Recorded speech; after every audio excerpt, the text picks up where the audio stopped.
करेंगे exercise 1। Exercise 1 discuss करेंगे और एक्सरसाइज 1 में जो है ना सेक्शन आपका ए है। आज स्टार्ट कर देते हैं ताकि आज से जो है ना एक्सरसाइज 1 जो है ना वो डिस्कस करेंगे। ठीक है, हाँ तो सबसे पहले सेक्शन ए में A1 हो गया। हाँ, नाइट्रोजन फॉर्म डायटोमिक क्यों पाई बॉन्ड बना सकता है ना।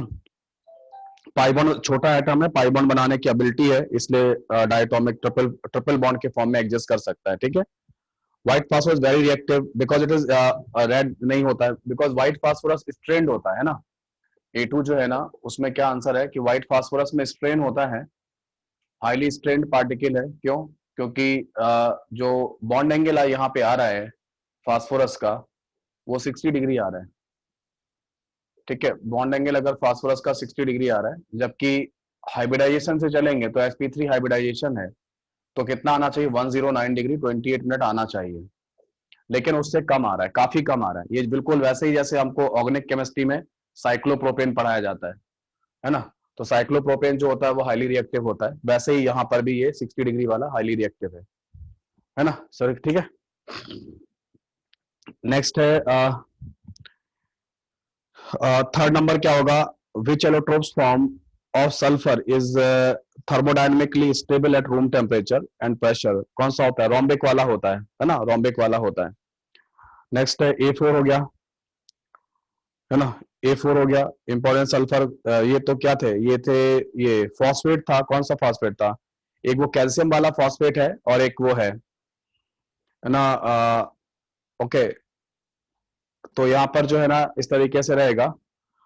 तो एक वो फॉस्फेट होता है, एक फ्लोराइड वाला होता है ना, F एटम जिसमें होता है, वो देख लो दोनों का है ना। एक एपेटाइट रॉक होती है हड्डियों से मिलने वाली, है ना। एक फॉस्फेराइट होता है, तो देख लेना उसको, मिल जाएगा आपको ना।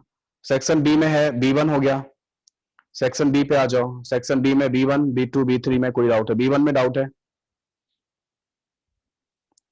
B1 देखना है। B1 में क्या होगा? Why is B bismuth 5 stronger oxidising agent than Sb5, है ना। तो बिस्मथ 5 जो होगा वो क्या होगा? बिस्मथ जो 5 होगा, ठीक है, बिस्मथ 5 जो होगा वो क्या होता है? वो ऑक्सीडाइजिंग एजेंट मान रहे हैं और एंटीमनी 5 को से ज्यादा मान रहे हैं। रीजन वही है, किसका किसका रीजन हो जाएगा? इनर्ट पेयर इफेक्ट का रीजन हो जाएगा, है ना। इनर्ट पेयर इफेक्ट का रीजन हो जाएगा। क्यों? क्योंकि नीचे जाने पर जो +5 की स्टेबिलिटी है वो कम होती है, मतलब किसकी? बिस्मथ की कम होगी। ये स्टेबिलिटी है +5 का, तो बिस्मथ क्या करेगा? बिस्मथ अपने आप को आसानी से कहाँ भेजेगा? बहुत आसानी से बिस्मथ 3+ में भेजेगा। कहेगा मैं तो +5 में नहीं रहूंगा, मैं +3 में जाऊंगा। तो अपने आप को बहुत जल्दी रिड्यूस करेगा, दूसरों को बहुत जल्दी ऑक्सीडाइज करेगा, and that's why bismuth 5+ become the good oxidising agent, है ना। ठीक है,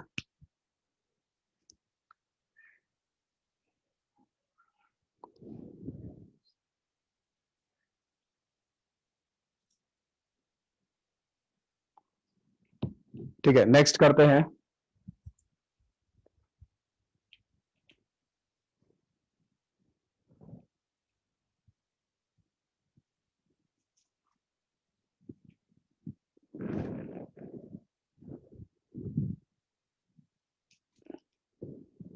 हाँ जी, उसके बाद इसमें जाते हैं, है ना।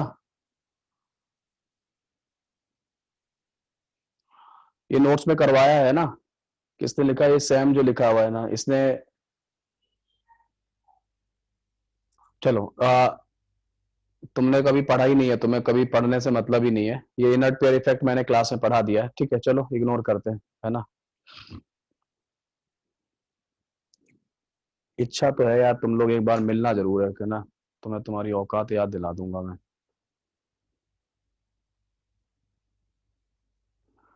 बीफ जो बी टू हो गया, सबसे B2 हो गया, B2 हो गया, B2 हो गया, B3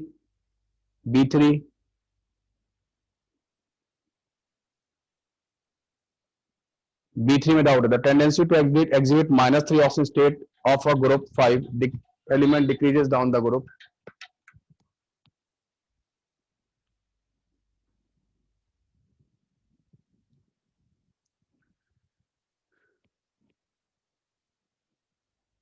नेक्स्ट है यहाँ पर, हाँ, the tendency to exhibit -3 oxygen state of by a group 5 element decreases down the group. हाँ बिल्कुल सही है, बेसिकली ये तो सभी में है ना, ये तो सभी में है। कोई भी ग्रुप होगा, कोई भी ग्रुप में माइनस वाली जो ऑक्सीडेशन स्टेट है, ठीक है ना, माइनस वाली जो होगा उसका टेंडेंसी नीचे जाने पे, कोई भी ग्रुप बना रहे कम ही होगा। क्यों? क्योंकि नीचे जाने पे मेटालिक करेक्टर बढ़ता है, और मेटल्स की जो प्रॉपर्टी होती है वो क्या होगा, है ना, मेटल्स की जो प्रॉपर्टी है वो क्या होगा, वो पॉजिटिव ऑक्सीडेशन नंबर की देने की है। आकाश मैं करता हूं, देखो आज कोशिश करता हूं, अगर आज हो जाएगा तो मैं आज 7 वाला कर दूंगा, ठीक है।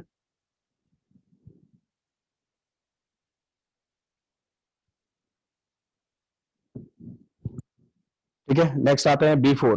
Y sulphur in vapour state exhibit paramagnetic behaviour. ये अच्छा क्वेश्चन है। बी फोर नंबर देख लो, है ना, B4 नंबर है ना।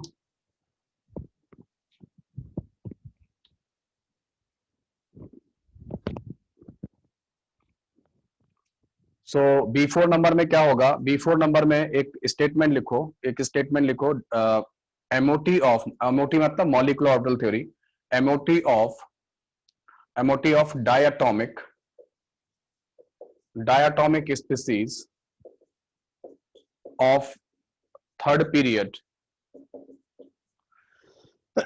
MOT of diatomic species of third period element is same as MOT of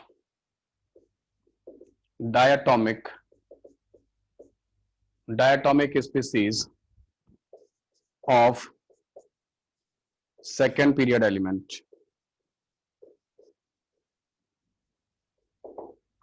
ठीक है, तो जो थर्ड पीरियड के जो डायटोमिक स्पीसीज होते हैं उनकी जो मॉलिक्यूलर ऑर्बिटल थ्योरी होती है वो सेकेंड पीरियड के डायटोमिक स्पीसीज के जैसी ही मानी जाती है।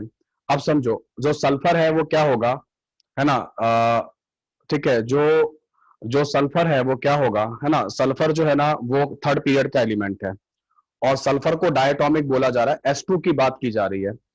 ठीक है, इसी सल्फर में जो ऑक्सीजन है वो सेकेंड पीरियड का एलिमेंट है ना, वो सेकेंड पीरियड का एलिमेंट है। ठीक है, वो सेकेंड पीरियड का एलिमेंट है। ओके, तो सेकेंड पीरियड का जो एलिमेंट है वो क्या करता है ना, सेकेंड पीरियड का जो एलिमेंट है वो O2 है। तो बेसिकली आपको क्या करना है, आपको S2 की मॉलिक्यूलर ऑर्बिटल थ्योरी नहीं पढ़ाई गई है, ये नहीं पढ़ाया गया, S2 नहीं पढ़ाया गया होगा, लेकिन आपको O2 पढ़ाया गया है। ठीक है, O2 में MOT में क्या होता है, MOT में 2 अनपेयर्ड इलेक्ट्रॉन होते हैं, ऐसे बताए गए होंगे, π2px और π2py, ऐसे स्टार करके बताया गया होगा, यहाँ पे बताया गया होगा कि एंटी बॉन्डिंग मॉलिक्यूलर ऑर्बिटल में एक एक अनपेयर्ड इलेक्ट्रॉन ऐसे होता है। ये O2 में बताया गया होगा, 2 अनपेयर्ड इलेक्ट्रॉन के बारे में बताया गया। तो जो डायटोमिक स्पीसीज सेकेंड पीरियड का होगा ये सेकेंड पीरियड का एलिमेंट है, वैसे ही थर्ड पीरियड का भी होगा, लेकिन डायटोमिक होना चाहिए। ये भी डायटोमिक है, ये भी डायटोमिक है। बस यहाँ पे डिफरेंस क्या आएगा, यहाँ पर भी 2 अनपेयर्ड इलेक्ट्रॉन होंगे, लेकिन वो 3p में होंगे, बिकॉज की थर्ड पीरियड जो होगी, थर्ड ऑर्बिट जो होगी वो वैलेंस शेल होगी। यहाँ पे 3py ऐसे लिखना, ऐसे एंटी बॉन्डिंग लिख देना, ऐसे एंटी बॉन्डिंग लिख देना, और यहाँ पे एक एक इलेक्ट्रॉन रख देना। तो इस तरीके से ये भी पैरामेट्रिक हो जाएगा, है ना। तो ये एक अच्छा क्वेश्चन था।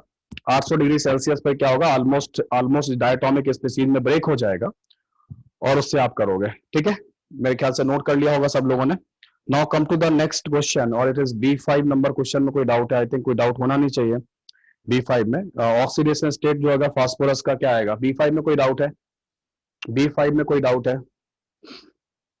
नहीं है B5 में, ठीक है। नेक्स्ट है B6 में कोई डाउट है?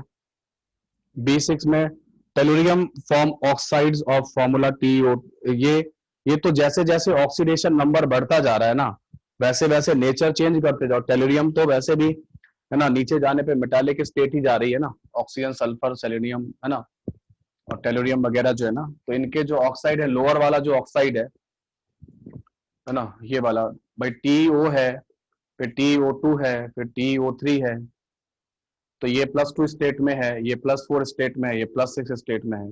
तो मेरे हिसाब से ये जो सबसे छोटा है वो बेसिक कर दो, इसको एम्फोटेरिक होता है, ये तो लिखाया भी है मैंने। और ये जो है ना, ये क्या अच्छा हो जाएगा, एसिडिक हो जाएगा। जैसे जैसे ऑक्सीडेशन नंबर बढ़ेगी वैसे वैसे क्या होगा, जो नेचर होगा ऑक्साइड का शिफ्ट होता है फ्रॉम बेसिक टू एसिडिक। है ना, फ्रॉम बेसिक टू एसिडिक जो है ना वो शिफ्ट होता है। B5 में डाउट है क्या किसी को, है ना?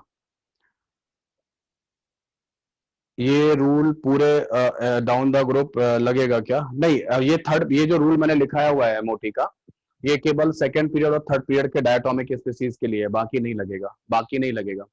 B5 में भी डाउट है। B5 में किस में डाउट है? B5 नंबर में है कि ऑक्सी P4 फास्फोरस के बारे में पूछ रहा है, व्हाइट फास्फोरस के बारे में। तो व्हाइट फास्फोरस के बारे में अगर आप क्यों, क्या दिक्कत है? व्हाइट फास्फोरस कर लीजिए। व्हाइट फास्फोरस का स्ट्रक्चर क्या बनेगा?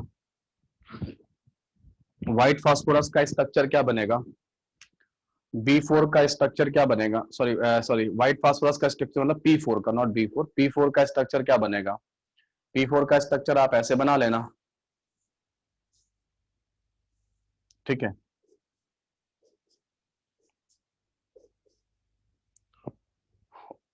ठीक है,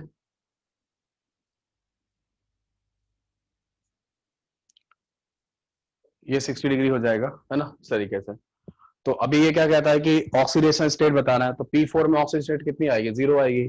फ्री स्टेट में जीरो आती है ना, फ्री स्टेट जीरो। कोवेलेंसी कितनी है? एक फास्फोरस कितने बॉन्ड बना रहा है? 3 बॉन्ड बना रहा है, तो कोवेलेंसी 3 हो जाएगी। ये क्या कह रहा है? Total number of bonds, total number of bonds count कर लो, कितने? 6 आने चाहिए, देखो, है ना। और बॉन्ड ऑर्डर कितना आएगा? 2 फास्फोरस के बीच में कितना बॉन्ड है? 1 बॉन्ड है, तो बॉन्ड ऑर्डर 1 आ जाएगा। ओके। और बॉन्ड एंगल 60, ज्योमेट्री टेट्राहेड्रल हो जाएगी, है ना। ठीक है, इस तरीके से कर लो। एम्फोटेरिक होगा, हाँ, स्पेलिंग मिस्टेक हो गई है, एम्फोटेरिक होगा। एम्फोटेरिक लिख दो, ठीक है। चलिए B7 कर लेते हैं। B7 में कोई डाउट है? Right the structure of oxygen state of sulphur in tetrathionate, है ना। अभी टेट्राथायोनेट में बता देंगे, sulphur in tetrathionate ion. Tetrathionate ion क्या होता है? ये कंपाउंड होता है Na2S4O6। क्या होता है? Sodium tetrathionate, thionic acid series होती है। यहाँ पे कितना आता है? यहाँ पे 2.5 आता है ऑक्सीजन नंबर। वही निकाल देना कैसे, 2 + 4x - 12 = 0। इसी से निकाल दो, x की वैल्यू 2.5 आ जाएगी प्लस की। अभी इसके जो चारों सल्फर है उसका अलग अलग भी सिखाऊंगा, आज इसमें सिखाया है ना, इस तरीके से। बॉन्ड ऑर्डर, एक बार बॉन्ड ऑर्डर का क्या मतलब होता है तुम लोगों को नहीं पता है?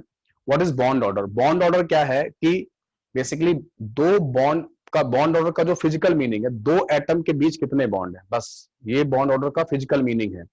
दो एटम के बीच में कितने बॉन्ड है, तो कोई भी दो एटम सिलेक्ट कर लो और उसके बीच में आपस में देख लो कितने बॉन्ड है, तो बॉन्ड ऑर्डर 1 हो जाएगा। ठीक है, इस तरीके से, है ना।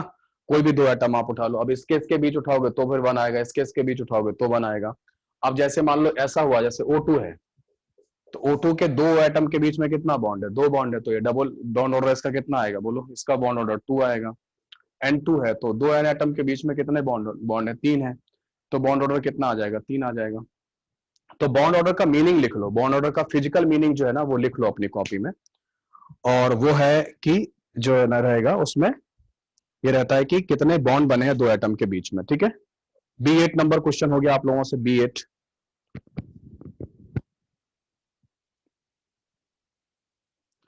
B8 हो गया। B8 में the bond angle in the P4 PH4 plus is higher than the PH3Y, है ना। Sigma plus pi by sigma, वो जो आता है ना वो हमेशा नहीं लगाना चाहिए ना, वो जो लगता है बॉन्ड ऐसे जरूरत, हाँ वैसे वैसा नहीं लगता, मतलब वो दो एटम के बीच में लगता है। ये जो बॉन्ड आप लोग गलत समझ रहे हो, मतलब इसका मतलब फॉर्मूला सही से बताया नहीं गया आपको। ये जो आप लगा रहे हैं ना, bond order equal to 1 plus pi bond upon sigma bond, ये इसी की बात कर रहे हो ना, इसकी बात कर रहे हो। ठीक है, तो इसकी बात तो दो एटम के बीच में ही तो लगाते हैं भाई, इसी को अगर आपसे मैं इसमें लगवा दूं तो तुम लोग बिल्कुल ही गलत कर दोगे,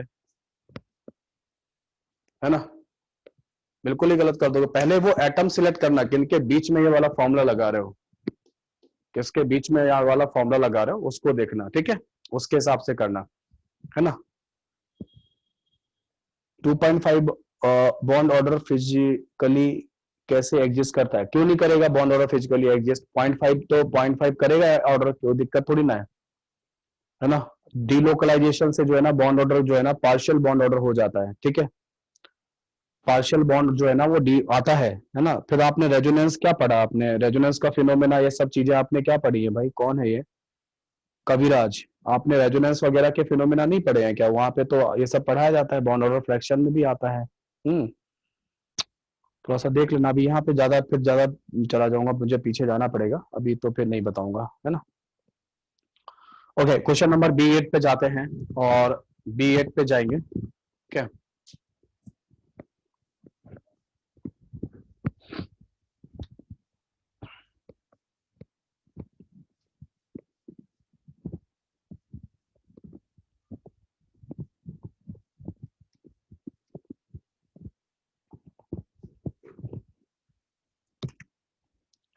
तो यहाँ पे जो PH4 है, बेसिकली B8 नंबर क्वेश्चन था। B8 नंबर क्वेश्चन में हमसे कहा गया PH4 प्लस और PH3 का हाइब्रिडाइजेशन बताओ। तो PH3 में तो क्या लगा दोगे? प्लस PH3 में तो लगेगा ड्रगोज रूल, और ड्रगोज रूल लिख के कर देना नो हाइब्रिडाइजेशन। यहाँ पे तो हाइब्रिडेशन नहीं होगा। बॉन्ड एंगल कितना आया था? 93 डिग्री आया था। लेकिन बच्चों यहाँ पे प्लस चार्ज है, समझो मेरी बात। यहाँ प्लस चार्ज है, तो वो प्लस चार्ज किसके ऊपर में? वो पी के ऊपर में ही है। इस प्लस चार्ज की वजह से फास्फोरस का साइज कम हो जाएगा, है ना। और साइज कम हो जाने की वजह से फास्फोरस छोटा हो जाएगा, और छोटे एटम में हाइब्रिडाइजेशन करने की टेंडेंसी क्या होती है? बढ़ जाती है। तो यहाँ पे क्या होगा? हाइब्रिडाइजेशन क्या हो जाता है बोलो? वो sp3 हो जाता है ना। वो sp3 हो जाता है, ठीक है। 92 डिग्री हो सकता है, 92 इसका है, फिर इसका नहीं, हाँ 93 92 यही डेटा है ना, देख लेना। Okay okay, now question number 9 आपने कर लिया। 9 मैंने पूरा कॉपी में करा रखा है अच्छे से, मुझे नहीं लगता कि किसी को कोई डाउट होना चाहिए। N2O3 बता रखा है, NO2 बता रखा है, सब बता रखा है, सभी सभी का बता रखा है। एक वो मैंने टेबल बनाया था, odd odd oxidation number, odd even करके बताया नहीं, बताया था, वो सब भी जो है ना वो लगेगा। वो सारा कुछ कर सकते हो, ठीक है। यार केमिस्ट्री की कोई सही बुक नहीं है, हम लोग भी स्ट्रगल करते हैं केमिस्ट्री की बुक को लेकर, है ना। डिफरेंट किताबों से पढ़ना पड़ता है ना। ओके, नेक्स्ट है यहाँ पर B10 जो है ना, वो क्या होगा? B10 में क्या रहता है? B10 जो आपने वो सारे आइसो इलेक्ट्रॉनिक दिए हुए हैं क्वेश्चन नंबर B10 में। और B10 जो दिया गया है B10 में आपको, मतलब उसमें N2 को इनर्ट करा गया है। तो N2 इनर्ट इसीलिए है क्योंकि ये न्यूट्रल, मतलब जो है ना नॉन पोलर कंपाउंड है, और इसकी बॉन्ड एनर्जी ज्यादा है। लेकिन मैं आपको बता दूं, MOT में मैं एक क्वेश्चन कराता हूं जिसमें कार्बन मोनोऑक्साइड की जो बॉन्ड एनर्जी होती है वो नाइट्रोजन से ज्यादा होती है, ध्यान रखिएगा। कार्बन मोनोऑक्साइड का बॉन्ड एनर्जी जो है ना वो नाइट्रोजन से ज्यादा होता है, और उसका रीजन जो है ना वो इस तरीके से आता है कि यहाँ पर जो ट्रिपल बॉन्ड बनता है, यहाँ भी बॉन्ड ऑर्डर कितना आता है? 3 आता है। यहाँ भी बॉन्ड ऑर्डर कितना आता है? 3 आता है। तो दोनों जगह ट्रिपल बॉन्ड है, लेकिन यहाँ पे प्लस माइनस चार्ज होने की वजह से यहाँ पे दोनों चार्ज सेंटर में अट्रैक्शन ज्यादा होता है। तो अट्रैक्शन ज्यादा होने की वजह से बॉन्ड एनर्जी CO की ज्यादा आती है। ऐसा क्वेश्चन आपसे पूछा जा सकता है कि दोनों का बॉन्ड ऑर्डर सेम है, इसके बावजूद जो कार्बन मोनोऑक्साइड है उसकी बॉन्ड एनर्जी ज्यादा क्यों है ना। ठीक है, इस तरीके से हो गया। नहीं, number of anti anti bonding सब सेम है, इसमें सब कुछ सेम है, सारा कुछ सेम है, इसमें इसमें सब कुछ सेम है। यही रीजन रहेगा। ये इट्स जो है ना इनर्ट होने का जो रीजन है, ट्रिपली बॉन्डेड है, और कैसा है? नॉन पोलर है ना। On moving down the group acidic stand B11 number question. तो जब आप नीचे जाते हैं तो क्या होता है? जब आप ऐसे जाते हैं H2O, H2S, H2Se, H2T वगैरह में, तो जो EH बॉन्ड लेंथ होती है, एलिमेंट तो H एटम की बॉन्ड लेंथ होती है, वो बढ़ती जाती है ना, वो बढ़ेगा। वो बॉन्ड लेंथ बढ़ता है, वो बॉन्ड लेंथ बढ़ेगा तो इसको H एटम का निकलना क्या हो जाता है? आसान हो जाता है। तो जब H एटम का आसान हो जाएगा निकलना, तो उसको वो एसिडिक स्ट्रेंथ ज्यादा हो जाएगा, ठीक है। चलिए, तो यहाँ पे हम लोग डिस्कशन खत्म करते हैं। 2 सेक्शन मैंने कर दिए, बाकी सेक्शन नेक्स्ट क्लास में करेंगे, ठीक है। ओके, बॉन्ड एनर्जी का मतलब एक मिनट रुको, क्या लिखा है मैं पढ़ लूं जरा, क्या डाउट है। बॉन्ड एनर्जी का मतलब बॉन्ड को तोड़ने की एनर्जी होती है क्या? हाँ बिल्कुल वही है ना, बॉन्ड को ब्रेक करने की एनर्जी है ना। तो इसमें लेकिन मैं फिर भी आपसे ये कहूंगा कि बॉन्ड इंथैल्पी और बॉन्ड डिसोसिएशन एनर्जी में एक छोटा सा डिफरेंस है। तो वो डिफरेंस जो है ना, आप एनसीईआरटी में पढ़िएगा। आपका जो थर्मोकेमिस्ट्री का जो टॉपिक है, थर्मोडायनेमिक्स में आखिरी में दिया है, थर्मोकेमिस्ट्री में बड़ा अच्छा डेफिनेशन दिया है, पढ़िए थोड़ा सा बॉन्ड एनर्जी के बारे में और बॉन्ड एंथैल्पी के बारे में, है ना। ठीक है, इस तरीके से रहेगा। ओके, चलो आगे बढ़ते हैं इसमें, और आपका जो है ना नेक्स्ट टॉपिक स्टार्ट करते हैं। और वो टॉपिक है आपका एक कौन सा, रिडॉक्स वाला है ना, रिडॉक्स वाला है टॉपिक है, उसको स्टार्ट करते हैं। थोड़ा सा ऑक्सी एसिड के बारे में, सल्फर का ऑक्सी एसिड थोड़ा बचे हुए हैं, तो एक छोटा सा डिस्कशन उस पर कर देता हूँ। वैसे आपको पढ़ाया गया है सल्फर के ऑक्सी एसिड, आपको पढ़ाए हैं उसमें बेसिक इनऑर्गेनिक केमिस्ट्री जो आप पढ़ते हैं उसमें बता दिए गए, उससे ज्यादा मेरे को कुछ बताने लायक है नहीं। फास्फोरस में तो मेरे पास कुछ इन्फॉर्मेशन एक्स्ट्रा थी तो मैंने बता दी थी, है ना, इसमें ज्यादा इन्फॉर्मेशन मेरे पास है नहीं। ठीक है,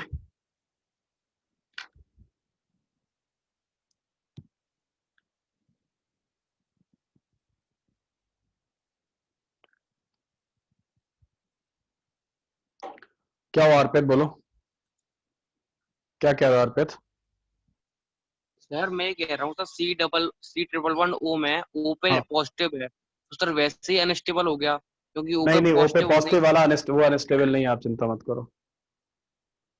नहीं सर, वैसे और वैसे नहीं, सर वो वैसे रेजोनेंस में ही अनस्टेबल नहीं है। बताया था सर। अरे वो अनस्टेबिलिटी और वो ये अनस्टेबिलिटी, अनस्टेबिलिटी दो तरीके की होती है। एक होती है बॉन्ड की अनस्टेबिलिटी, एक होता है रिएक्शन की अनस्टेबिलिटी, है ना। स्टेबिलिटी दो होती है, थर्मोडायनेमिक स्टेबिलिटी और काइनेटिक स्टेबिलिटी। तो जो चार्ज पार्टिकल जो आप बोलते हो अनस्टेबल है ना, वो काइनेटिकली अनस्टेबल है, रिएक्टिव ज्यादा है। थर्मोडायनेमिकली लेकिन जो है ना ट्रिपल बॉन्ड वो ज्यादा स्ट्रॉन्गर है, समझे। डेटा भी है मेरे पास, देखना एमओटी का लेक्चर देखना मेरे मॉलिक्यूलर ऑर्बिटल थ्योरी के, उसमें दे भी रखा सर है, मैं भी मिलेगा नहीं सर पर मुझे एक अभी। और रीजन है ना सर, ये भी रीजन हो सकता है कि N2 पे जो N ट्रिपल बॉन्ड N है उसमें लोन पेयर रिपल्सन है। इसमें N2 में सर, N ट्रिपल हाँ बॉन्ड N ये में। कह सकते हो, थोड़ा सा लोन पे रिपल्शन भी है, तो बॉन्ड डिसोसिएशन एनर्जी कम हो जाएगी। और यहाँ पे जो है ना, यहाँ पे प्लस माइनस लगा हुआ है, तो प्लस माइनस लगने से क्या होता है, अट्रैक्शन फोर्स बढ़ जाता है ना, इसलिए ऐसा होता है ना। अट्रैक्शन फोर्स बढ़ जाने से क्या होगा, ये बन जाता है, मतलब बॉन्ड एनर्जी जो है ना ज्यादा निकल के आती है सीओ की, है ना। डेटा दे रखा है मेरे पास, डेटा भी है कहीं, अभी दिख नहीं रहा, नहीं मैं अभी दिखा लिख देता है इसमें ना। चलो आगे बढ़े, नेक्स्ट हेडिंग लिखो आप लोग, oxy acid of sulphur. 5 minute दो मुझे, ये भी मैं खत्म कर देता हूँ ताकि ये शिकायत भी नहीं रहे। ऑक्सी एसिड ऑफ सल्फर है ना,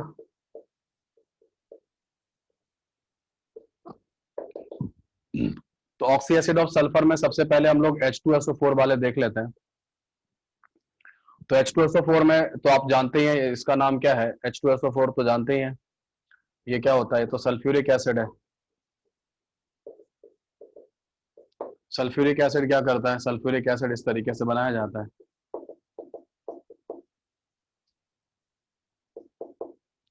ये सल्फ्यूरिक एसिड बनाया जाएगा, ठीक है। इससे अगर हम पायरो बनाना चाहें तो 2H2SO4 में से क्या करें, -2 कर लो, तो क्या बना दोगे, H2S2O7, है ना। तो H2S2O7 क्या होगा, ये होगा पायरो। तो जो थ्योरेटिकल लोग हैं वो इसको कहते हैं पायरो सल्फ्यूरिक एसिड, लेकिन जो एक्सपेरिमेंटली प्रैक्टिकल जो बात है वो ये बात है कि भाई जो H2S2O7 है वो वास्तव में क्या होता है, it is a mixture of SO3 gas plus concentrated H2SO4। और इसका हम लोग नाम क्या देते हैं, इसका नाम देते हैं हम लोग ओलियम, है ना। कमर्शियल जो H2SO4 होता है वो ओलियम के नाम से जाना जाता है, और जो थ्योरेटिकल लोग हैं वो इसको पायरो के नाम से जानते हैं, प्रैक्टिकल वाले लोग हैं वो इसको ओलियम के नाम से जानते हैं। तो ये रहता है इसमें कुछ, है ना, इस तरीके से। वैसे ही हमारा एक दूसरा ऑक्सी एसिड होता है दैट कॉल H2SO3, इसका नाम क्या है, इसका नाम है सल्फ्यूरस एसिड। सल्फ्यूरस एसिड में क्या होगा,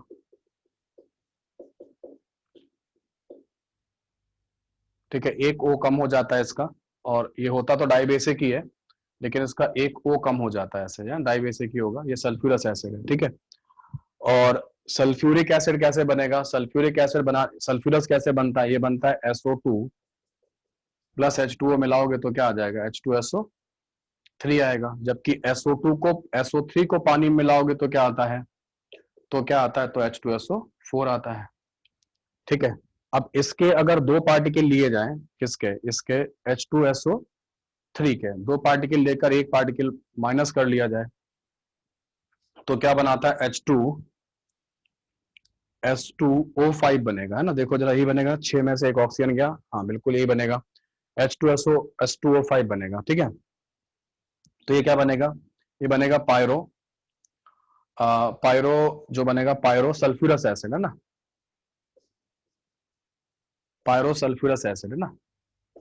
तो पायरो सल्फ्यूरस एसिड जो बनता है ना, तो पायरो सल्फ्यूरस एसिड बनता है, लेकिन इसका स्ट्रक्चर जो है ना वो चेंज होता है, थोड़ा सा स्ट्रक्चर में चेंज है इसके, तो स्ट्रक्चर जो है ना वो मैं आपको कर दूंगा। हाँ ठीक है, अग्रिम पढ़ाई पे ध्यान दो, बार बार मत लिखो, है ना। नेक्स्ट,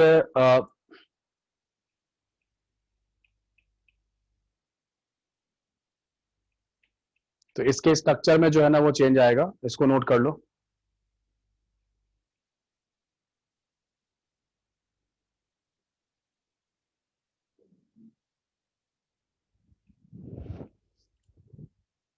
नोट हो गया,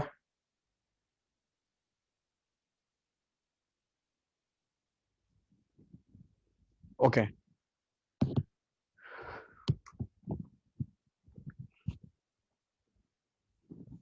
नेक्स्ट, इसमें थोड़ा सा स्ट्रक्चर में थोड़ा सा बदलाव आते हैं, वो देख लो। इसका जो H2SO3 का स्ट्रक्चर है, अगर आप इसको ऐसे बनाएं,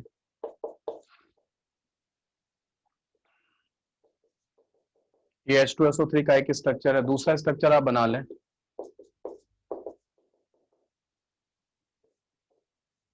ये हो जाएगा, है ना। तो इसमें इसका जब आप स्ट्रक्चर बनाते हो तो आप ये क्या मिलेगा, आपको ये मिलेगा,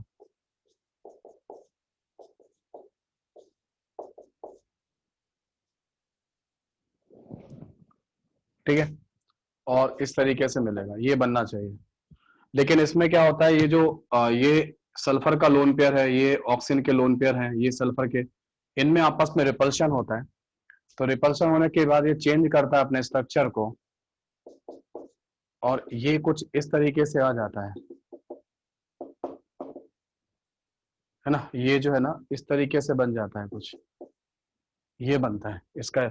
मतलब मैं ये समझाना चाह रहा हूं कि H2S2O5 के अंदर सल्फर सल्फर बॉन्ड एग्जिस्ट करता है, सल्फर सल्फर बॉन्ड जो है ना वो एग्जिस्ट करता है। ये जो एटम है ये वाला, ये शिफ्ट होके यहाँ आ गया है, सल्फर सल्फर बॉन्ड जो है ना वो एग्जिस्ट करता है, ये ध्यान रखिएगा, है ना। ये क्वेश्चन आ सकता है, ये ऐसे क्वेश्चन आते हैं, शायद है भी आपके सीट में भी है कि किसमें किसमें सल्फर सल्फर बॉन्ड होगा, किसमें नहीं होगा, ऐसे क्वेश्चन है आपकी सीट में। तो वो क्वेश्चन करने में आपको आसान हो जाएगा, ये कर लिया। तो इस तरीके से इसके स्ट्रक्चर वाली बात जो ना मेन इंपॉर्टेंट है, ये कर लीजिएगा, ठीक है। इसके बाद जो है ना उसमें आता है आपके जो ये है, हाँ कुछ पेरोक्साइड वाले भी होते हैं, उनकी भी आपको बात करते हैं, कुछ पेरोक्साइड की बात करते हैं। एक होता है पेरोक्सी मोनोसल्फ्यूरिक एसिड, है ना, पेरोक्सी मोनोसल्फ्यूरिक एसिड, क्या नाम होता है इसका, कॉमन नेम आप जानते होंगे, कैरोज एसिड कहलाता है ये, ठीक है, कैरोज एसिड। वैसे डिस्कशन हो चुका है एक बार आज का। तो क्या नाम क्या है ये, H2SO5 नाम है ना।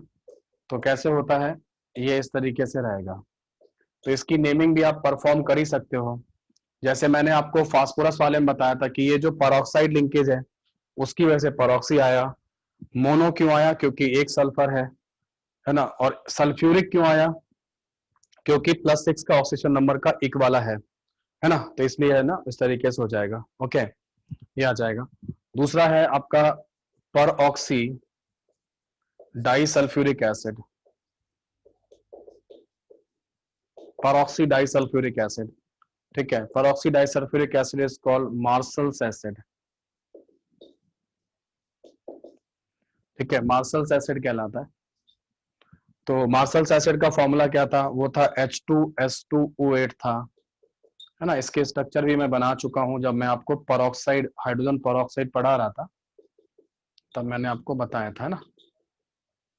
तो यहाँ पे ये -1 है, ये -1 है। तो आपको समझ में आ गया होगा कि पेरोक्सी क्यों लगाया गया, क्योंकि और ये पेरोक्साइड लिंकेज है। डाई क्यों लगाया गया, क्योंकि 2 सल्फर है। सल्फ्यूरिक क्यों लगाया गया, because both sulphur atom is in +6 oxidation state, दोनों सल्फर एटम जो है ना वो +6 ऑक्सीडेशन स्टेट में होते हैं, है ना। दोनों सल्फर एटम जो है ना वो +6 ऑक्सीडेशन स्टेट में होते हैं, इसलिए ऐसा होता है, ठीक है।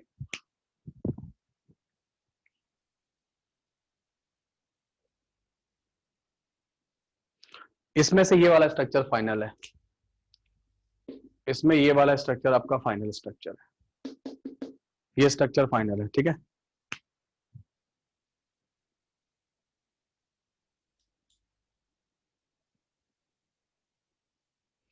SO2 is more powerful reducing agent in alkaline medium than in acidic medium। तो अल्कलाइन मीडियम में क्या होगा, एसआरपी वैल्यू चेंज हो जाएगा। जैसे आपने H2O2 को देखा था, दो अलग अलग एसआरपी वैल्यू थे दो अलग अलग मीडियम में, तो H2O2 का जो रिडक्शन पोटेंशियल था वो क्या होगा, वो मीडियम वाइज चेंज होता है, reduction potential medium wise change होता है। तो SO2 का रिडक्शन पोटेंशियल जो होगा वो क्या होगा, वो चेंज हो जाएगा दो अलग अलग मीडियम में, वैसे ही होगा। सर ओ शिफ्ट क्यों हुआ, ओ एटम यहाँ पे काफी ज्यादा लोन पेयर दिख रहे हैं आपको, दिख रहे हैं, देखो यहाँ बीच में रहने से काफी ज्यादा रिपल्शन है, तो इज बेटर कि वो इधर आ जाएगा, है ना, यहाँ आ जाएगा, इसलिए ऐसा हो रहा है। ऑक्सीडेशन नंबर कैसे असाइन हो रहा है, ठीक है, तो ऑक्सीडेशन नंबर जस्ट अभी अभी वही पढ़ने वाले हैं, इसको खत्म करके वही पढ़ने वाले हैं, है ना, उसी को पढ़ने वाले हैं। तो ऑक्सीडेशन नंबर आप असाइन करना सीख जाओगे, है ना। ऑक्सीडेशन नंबर आप इसी टॉपिक में, अभी जस्ट इसके बाद वाला टॉपिक में सिखा दूंगा, अगर आपको नहीं आता है, कम आता है, तो मैं आपको कर दूंगा, है ना। नेक्स्ट आप लोग काम करोगे और वो है आपका ये थायोनिक एसिड सीरीज जो है ना, थायोनिक एसिड सीरीज है ना। अच्छा एक चीज और समझ लेना, जो H2SO5 होता है, H2SO5 को आप, इसको आप ऐसा भी लिख सकते हो क्या, H2O2 प्लस SO3, देखो इसको आप ऐसा भी लिख सकते हो, H2SO5 को H2O2 प्लस SO3 करके भी लिख सकते हो, और जो H2 यहाँ पे लिखना चाहो यहाँ लिख लो, H2O2 प्लस SO3, है ना। इसीलिए क्या होता है कि जब H2SO5 को, कैरोज एसिड को पानी में डिजोल्व करते हो या इसकी हाइड्रोलिसिस करते हो, तो यू विल गेट H2O2, और जो SO3 है वो H2SO4 दे देता है, इसलिए 1 mole of H2SO5 will give you 1 mole of H2O2 and 1 mole of H2SO4। Similarly जो H2S28 है उसको भी तुम ऐसे समझ सकते हो, H2O2 प्लस 2SO3, ठीक है, इस तरीके से। तो H2O2 हो गया और 2SO3 हो गया, इसको जब आप डिसॉल्व करोगे वाटर में तो ये H2O2 देगा, और क्या करेगा, इसकी हाइड्रोलिसिस करोगे तो क्या हो जाएगा, 2SO3 से क्या बनेगा, 2H2SO4 बन जाएगा, है ना, ठीक है, 2SO3 भी बन जाए, है ना, ये है। तो ऐसे करके भी जा सकते हो, फटाफट याद रख सकते हो, ये तरीका भी अच्छा है, ये तरीका भी बहुत अच्छा है, ताकि इससे जो रिएक्शन करने का जो काम है वो फटाफट आपका आ जाएगा, है ना, ये तरीका भी बहुत अच्छा है। तो इससे हाइड्रोलिसिस तुमको हमेशा याद रहेगी, और इसका कोई क्वेश्चन आएगा तो तुम कर लोगे। थायोनिक एसिड सीरीज जो बनती है, थायोनिक एसिड सीरीज जो बनती है उसमें H2SN प्लस SO3 का कॉम्बिनेशन होता है, H2SN प्लस SO3 के कॉम्बिनेशन से बनाया जाता है, और ये क्या बनता है, ये बनता है इस तरीके से बनेगा, इसमें या 2SO3 आएगा, एक मिनट रुकना, मैं देख लेता हूँ क्या आएगा, मेरे ख्याल से 2SO3 मुझे करना चाहिए, बेटर होगा, यस इट इज, ये रहेगा ऐसे ना, ये यहाँ पे 2 कर लेना। तो जो SN है वो यहाँ दिख रहा होगा, है ना, N equal to I think it is 1 to 12 या 1 to 16 तक ये जाता है, काफी बड़े नंबर तक ये चला जाएगा, है ना, यहाँ पे चला जाएगा, देखना आपको लिखा गया होगा उसमें, बेसिक इनऑर्गेनिक केमिस्ट्री में आपको पढ़ाया गया होगा, है ना। अभी इसमें क्या करना है, N का जैसा वैल्यू रखोगे उसके हिसाब से इसका नाम हो जाएगा। जैसे आपने N का वैल्यू मान लो 2 रखा, तो N का वैल्यू 2 रखोगे तो क्या होगा, N का वैल्यू 2 रखोगे तो ये ऐसा बनेगा, इस तरीके से, जो आज आपने मुझसे पूछा था ना, ये हो जाएगा। मतलब ये जो है ना, ये आपका लीनियर चेन ही बनाएगा, इसका सल्फर का जो है ना, आपको SS बॉन्ड ही बनाते हैं, जहाँ पे 3 रखो 4 रखो, SS बॉन्ड बनता चला जाएगा। अब सल्फर गिन लो, 1 2 3 4 सल्फर है, तो ये हो जाएगा टेट्रा, बस टेट्रा लगाना है, और ये लिखा है थायोनिक एसिड, बस इतना ही लिखना है, टेट्रा थायोनिक एसिड, ये नाम हो जाएगा इसका। और जब इसका सॉल्ट बनाओगे, जैसे अभी अभी बना था, इसको आपने किससे रिएक्ट करा दिया, इसको आपने 2 मोल NaOH से रिएक्ट करा दिया, 2 मोल NaOH से रिएक्ट करा दिया, 2 मोल NaOH से रिएक्ट करने के बाद क्या बनेगा, Na2S4O6 बनेगा, क्या बनेगा, Na2S4O6 बनेगा। तो क्योंकि उसका नाम थायोनिक एसिड था, टेट्रा थायोनिक एसिड था, ये टेट्राथायोनिक एसिड था, तो जो सॉल्ट बनेगा ये भी सॉल्ट बना, सॉल्ट का नाम होगा टेट्रा, ठीक है, टेट्रा सोडियम टेट्राथायोनेट है ना, इसका नाम होगा सोडियम टेट्रा थायोनेट है ना, ये इसका नाम हो जाएगा, सोडियम टेट्राथायोनेट इसका नाम हो जाएगा, ठीक है, डन। यहाँ पे इस तरीके से हो जाएगा। लोन पेयर का रिपल्शन यहाँ पे नहीं आएगा क्योंकि सल्फर एटम बड़ा है थोड़ा सा, यहाँ पे सल्फर ऑक्सीजन एटम जो है ना छोटा होता है, सल्फर एटम थोड़ा बड़ा है, तो सल्फर एटम में फिर भी जो है ना हो जाएगा, इसीलिए और इसी अगर ऐसा होता तो सल्फर एटम फिर जो है ना सेल्फ लिंकिंग करके कैटनेशन में नहीं जा पाता है ना। ऑक्सीजन एटम में रिपल्शन वगैरह है, छोटे एटम है, इसलिए ऑक्सीजन एटम केवल दो दो एटम की ही चेन बना पाता है, जबकि सल्फर एटम काफी ज्यादा तक बना सकता है, ठीक है, डन। तो ये हो गया कंप्लीट, मेरे हिसाब से कंप्लीट है। बाकी जब हम सीट डिस्कस करेंगे तो उसके हिसाब से बाकी और भी बताते रहेंगे आपको। सीट पूरा डिस्कस होगा डेली, डेली आप 10 to 15 क्वेश्चन जो डेली हम लोग डिस्कस करेंगे, 15-15 मिनट, 20-20 मिनट डेली डिस्कस हो रहा है। जैसे ए फेज का एक्सरसाइज 1 कंप्लीट हो गया है, आपका आधा लगभग हो ही गया, इसके बाद 15 मिनट लगेंगे आपके बाकी एक्सरसाइज को करने में, तो होता जाएगा। इनऑर्गेनिक में डिस्कशन में टाइम नहीं लगेगा बिकॉज एवरीथिंग इज फैक्ट है ना, सब कुछ फैक्ट के बाद है। एंड में किया करें डिस्कशन, आप देख लो, मैं एंड में कर लूंगा, मुझे कोई दिक्कत नहीं है, एंड में कर सकते हैं डिस्कशन। तो जो लोग नहीं पार्टिसिपेट करना चाहेंगे वो चले जाएंगे, है ना, लेकिन ऐसा नहीं है, जो लोग अटेम्प्ट नहीं करते हैं तो एटलीस्ट कम से कम डिस्कशन सुन तो लेंगे, है ना। तो ये भी एक अच्छी बात है कि कम से कम सुनोगे तो दोबारा रिवाइज हो जाएगा। हाँ,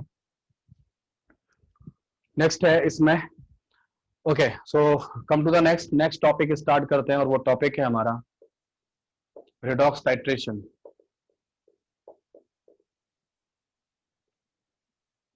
रेडॉक्स टाइट्रेशन हमारा नेक्स्ट टॉपिक है, ठीक है।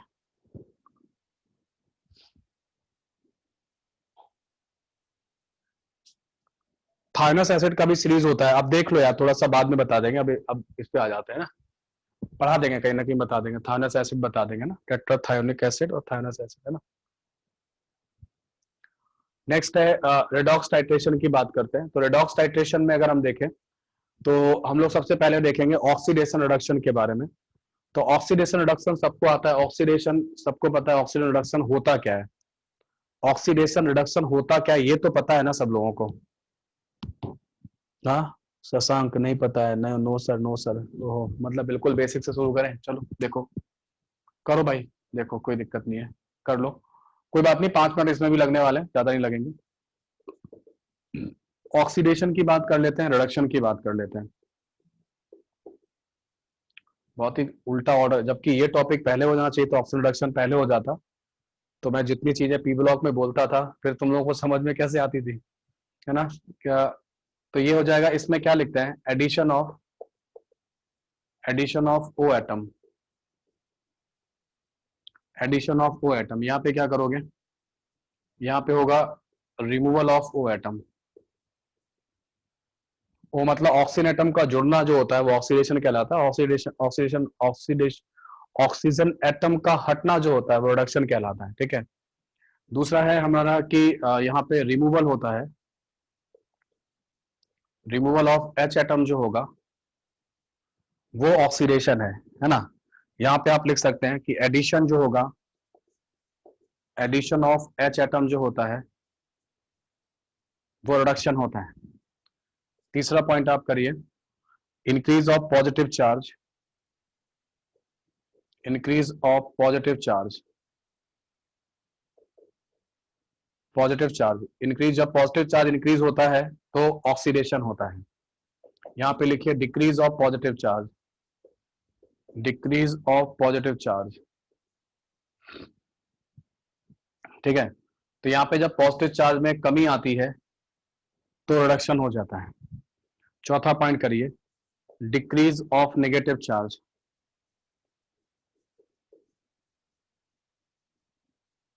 अगर नेगेटिव चार्ज में कमी आ रही है तो ऑक्सीडेशन होगा।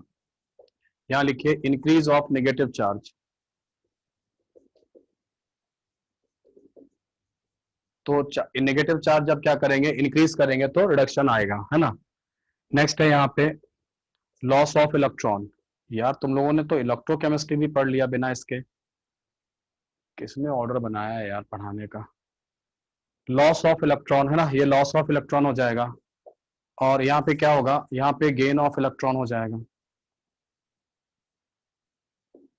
ठीक है, नेक्स्ट है 6 में क्या होगा, decrease in increase in oxidation number,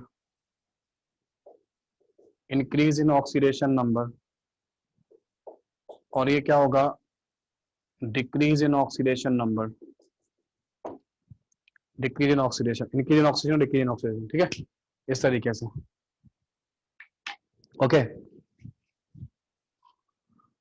okay, चलो कोई बात नहीं। सो जो भी है देख लो फटाफट, ये सारा सबको पता है ना, ये वाली बात। मेरा को बस एक ही चीज बोलनी है, और वो चीज ये बोलनी है कि आपको ये जो 5 पॉइंट दिख रहे हैं ना ऊपर के, ये ऊपर के जो 5 पॉइंट दिख रहे हैं, वो सभी के सभी पांचों पॉइंट जो है ना, वो क्या होंगे, ये जो होंगे वो क्या होंगे, ये जो होंगे इसमें से 5 पॉइंट्स में से जो 6 पॉइंट है, ये वाला 6 पॉइंट है ना, अगर हमें ये पता है increase in oxidation number and decrease oxidation, अगर हमें केवल ऑक्सीडेशन नंबर का आइडिया लग जाए, तो ऑक्सीडेशन नंबर के आइडिया लगने पर जो है ना, आपके पांचों पॉइंट अपने आप एक्सप्लेन हो जाते हैं, है ना। सेकेंड और second, third and 6 same point है ना।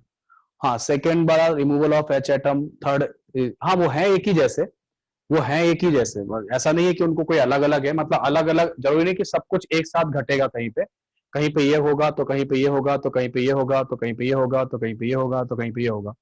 लेकिन मैं आपको बता दूं कि अगर हमारे स्टूडेंट को इंक्रीज इन ऑक्सीडेशन, मतलब ऑक्सीडेशन नंबर का आइडिया अच्छे से है इसका, तो इंक्रीज डिक्रीज ऑक्सीडेशन नंबर जो है ना, बस इससे ही सारा कुछ एक्सप्लेन किया जा सकता है।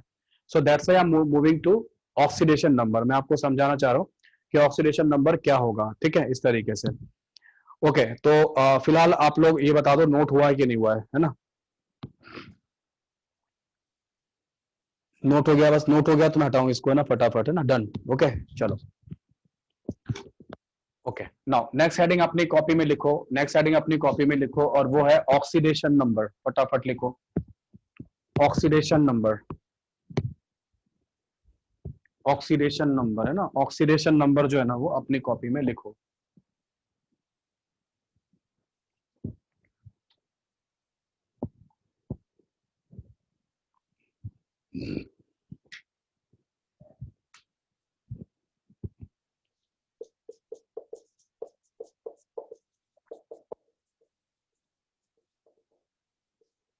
ठीक है, ऑक्सीडेशन नंबर क्या होता है? ऑक्सीडेशन नंबर है, लिखो आप इसमें, it is the imaginary charge gain by an element,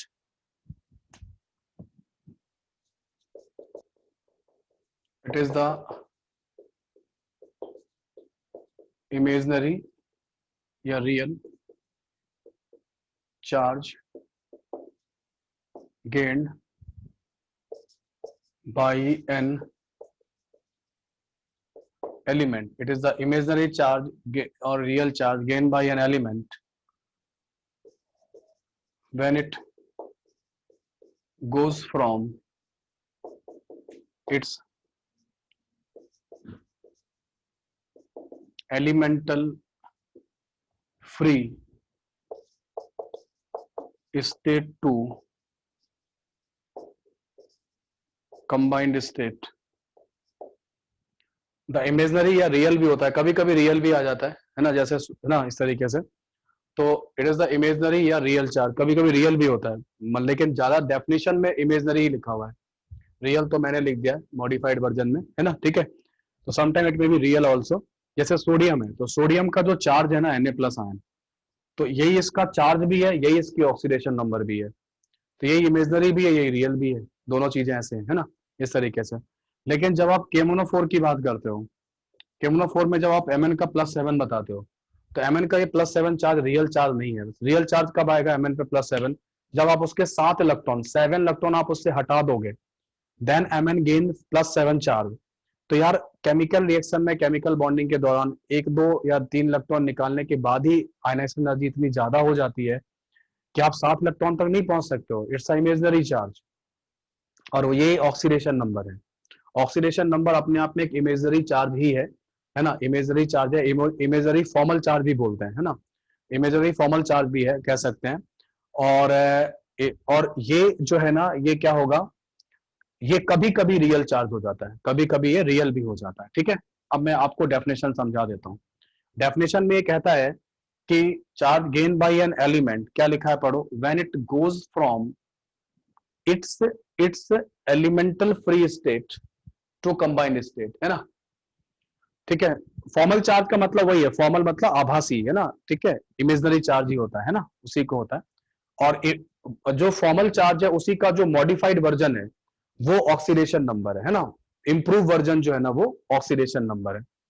तो ये क्या कहता है कि एलिमेंटल फ्री स्टेट से कंबाइंड स्टेट में जब जा रहा है तब की बात हो रही है। तो एलिमेंटल फ्री स्टेट जैसे ऐसे समझो, ओ एटम की एलिमेंटल फ्री स्टेट क्या है, ओ एटम की लिख के बताओ, ओ एटम की एलिमेंटल फ्री स्टेट क्या है, हाँ O2 है। एच एटम की एलिमेंटल फ्री स्टेट क्या है, H2 है। इन दोनों को मिला के क्या करोगे, ये फ्री स्टेट नहीं है भाई, ये कंबाइंड स्टेट है। एलिमेंटल फ्री स्टेट में कोई चार्ज नहीं है दोनों के ऊपर में, दोनों के ऊपर जीरो ऑक्सीडेशन नंबर आता है, दोनों के ऊपर में जीरो ऑक्सीडेशन नंबर आता है। लेकिन यहां पर क्या होगा, यहां पर कोई ना कोई ऑक्सीडेशन नंबर आएगा, है ना, कैसे आएगा आप समझो। ये इसका बॉन्डिंग स्ट्रक्चर है। बॉन्डिंग स्ट्रक्चर हमें ये बता रहा है कि ओ एटम ज्यादा इलेक्ट्रोनेगेटिव है, तो ओ एटम क्या करेगा, ओ एटम एच एटम से अपनी तरफ इलेक्ट्रॉन क्लाउड अट्रैक्ट करेगा, है ना, ये भी अट्रैक्ट करेगा ऐसे। तो इसके ऊपर आएगा डेल्टा नेगेटिव चार्ज और इसके ऊपर आएगा डेल्टा पॉजिटिव। ये जो delta negative delta positive charge जो आया है वो किसके बेसिस पर आया है, वो बेसिस है इलेक्ट्रोनेगेटिविटी का। तो बॉन्डिंग का प्रिंसिपल और इलेक्ट्रोनेगेटिविटी का प्रिंसिपल हमें ये बता रहा है कि ओ एटम पे नेगेटिव चार्ज आ रहा है। तो हमारे जो ऑक्सीडेशन नंबर कैलकुलेट करने के जो रूल बनाएंगे हम लोग, उसमें ऑक्सीजन एटम का जो ऑक्सीडेशन नंबर है वो पॉजिटिव नहीं आ सकता है। अगर बॉन्डिंग ये कह रही है कि किसी एलिमेंट के ऊपर में ऑक्सीडेशन नंबर जो है ना वो नेगेटिव आना चाहिए, तो बॉन्डिंग अगर ये कह रही है, तो अगर अगर ये बॉन्डिंग ये कह रही है कि किसी के ऊपर में अगर नेगेटिव चार्ज आ रहा है, तो गारंटी से उसका ऑक्सीडेशन नंबर भी क्या होगा, नेगेटिव होगा, है ना, उसका ऑक्सीडेशन नंबर भी नेगेटिव होगा, ठीक है। सिमिलरली जैसे किसी ने भी किसने पूछा है, मासलेस ने पूछा है ना, इन्होंने एक क्वेश्चन पूछा है, क्या है देखो। तो ये बॉन्डिंग ये कह रहा है कि इसके ऊपर नेगेटिव चार्ज आ रहा है। तो जब हम आपको ऑक्सीडेशन नंबर कैलकुलेट करने के रूल बताएंगे तो आप ये पाएंगे कि इसका -2 आएगा ऑक्सीजन का और इन दोनों का +1 आएगा ऑक्सीडेशन नंबर। वो इससे रिसेंबल करेगा, इससे रिसेंबल करेगा। आ रही बात समझ में, ठीक है। लेकिन अभी ये क्वेश्चन जैसे पूछा है कि भाई सर अगर O2 और F2 होते, O एटम की फ्री स्टेट क्या है O2, F एटम की फ्री स्टेट क्या है F2, दोनों में ऑक्सीडेशन नंबर क्या है 0। लेकिन अगर ये दोनों आपस में कंबाइन करें और कहां से, एलिमेंटल फ्री स्टेट से कहां जाएं, to combined state, combined state में जाएं, एलिमेंटल फ्री स्टेट से कंबाइंड स्टेट में जाएंगे, तो they can form compound like OF2 and O2F2। अब अगर आप OF2 बनाओगे तो OF2 में आपको पता चलेगा कि O और F एटम में ज्यादा इलेक्ट्रोनेगेटिव कौन है, ज्यादा इलेक्ट्रोनेगेटिव कौन है, F एटम है। तो F एटम कहेगा इलेक्ट्रॉन क्लाउड मुझे दो। ये इलेक्ट्रॉन क्लाउड आपने किसके बेसिस पे दिए हैं, इलेक्ट्रोनेगेटिविटी के बेसिस पे दिए हैं। तो इसको डेल्टा नेगेटिव मिलेगा, इसको डेल्टा नेगेटिव मिलेगा, इसको डेल्टा पॉजिटिव मिलेगा। अब बॉन्डिंग का प्रिंसिपल ये कह रहा है कि इसके ऊपर डेल्टा पॉजिटिव चार्ज आ रहा है, तो तुम्हारे जो ऑक्सीडेशन नंबर के जो प्रिंसिपल्स होंगे वो ये बताएंगे कि इसके ऊपर में कितना आएगा ऑक्सीडेशन नंबर, +2 आएगा, और इसका कितना आएगा -1 आएगा, इसका कितना आएगा -1 आएगा। Got it. तो जो बेसिक क्राइटेरिया है, वो कौन सा क्राइटेरिया है, बेसिक क्राइटेरिया बेसिकली किसका है, अगर हम रूल बनाएंगे ऑक्सीडेशन नंबर कैलकुलेट करने के लिए, तो मेन फंडा जो मेन बेसिक होगा वो किसका होगा, कौन से कॉन्सेप्ट का बेसिक होगा, किसको सबसे पहले ध्यान में लाया करोगे, बॉन्डिंग तो करनी है, bonding plus electronegativity. Electronegativity is the major criteria, है ना, मेन क्राइटेरिया जो है ना वो इलेक्ट्रोनेगेटिविटी होता है, उसी के बेसिस पर हम लोग चीजों को डिफाइन करते हैं। तो मेरे ख्याल से ये वाली बातें आपको समझ में आ गई होंगी, है ना। फटाफट आगे बढ़ते हैं, है ना। ये नोट, कुछ नोट करना हो तो नोट कर लो, वरना मैं हटा दूं, बताओ, इरेज कर दूं। देख लो ये हो गया है क्या सबका? ठीक है।